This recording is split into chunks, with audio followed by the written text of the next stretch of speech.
श्रीराम जय जय राम। साधन चतुष्टय। कोणतीही इमारत बांधित असताना अगोदर तिचा पाया जसा घालावा लागतो, त्याप्रमाणे परमार्थ साधण्यासाठी अगोदर साधनांचा पाया घालावा लागतो।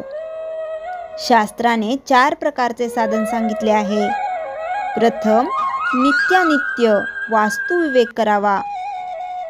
अनित्य जो विषय त्याच्या बाबतीत आपण उदास व्हावे आणि नित्य जो भगवंत त्याच्याकडे लक्ष द्यावे। नंतर या जगातल्या किंवा स्वर्गातल्या भोगाची वासना नाहीशी करावी, हे दुसरे साधन होय। आपले मन बाह्य विषयांकडे धाव घेते, तिथून त्याला खेचून आणावे आणि भगवंताकडे लावावे। आपण चूक केली नसतानाही कोणी जाच केला तरी शांतपणे सहन करावे। गुरुच्या सांगण्यावर विश्वास ठेवावा।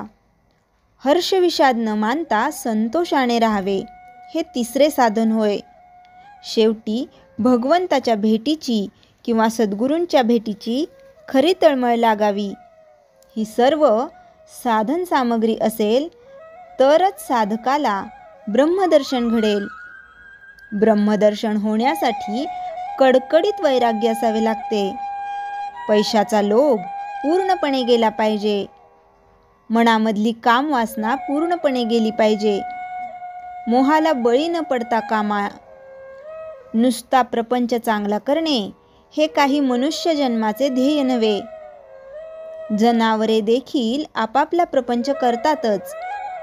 मनुष्याने भगवंताची उपासना करून त्याची प्राप्ती करून घेतली पाहिजे, तरच प्रपंचातल्या कष्टांचे सार्थक होते। सध्याच्या परिस्थितीमध्ये उपासना करायला नामासारखा सोपा उपाय नाही।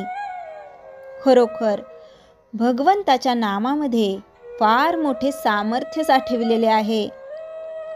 त्याचे नाम घेऊन जो जगात वावरेल त्याला व्यवहारामध्ये नेहमीच यश येईल असे नाही, परंतु भगवंत त्याची लाज राखील यात शंका नाही।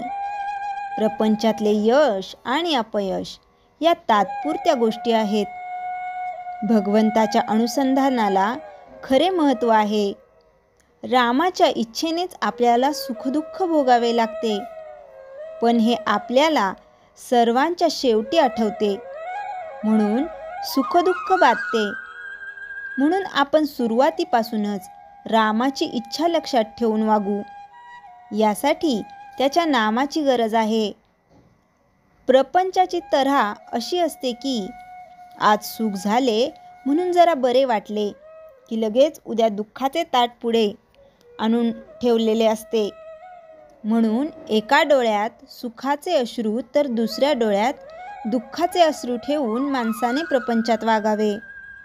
प्रत्येक गोष्ट भगवंताच्या इच्छेने जर घडते तर एकीचे सुख आणि दुसरीचे दुःख का मानावे।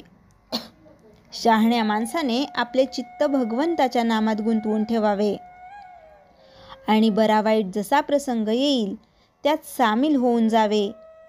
जो नाम घेईल त्याच्या मागे राम उभा आहे। नाम घेणाऱ्याचे राम कल्याण करतो। एवढे माझे सांगणे शेवटपर्यंत विसरू नका। श्रीराम जय जय राम। चैतन्यवाणी। अति प्रेमाने नाम घ्यावे। नामात तल्लीन झाल्यावर देहाची सुखदुःखे बाधणार नाहीत। श्रीराम जय जय राम। जयाच्या जनी जन्मनामार्थ झाला, जयाने सदा वासनामात केला। जयाच्या मुखी सर्वदा नाम कीर्ती, नमस्कार त्या ब्रह्मचैतन्य मूर्ती। श्रीराम जय जय राम।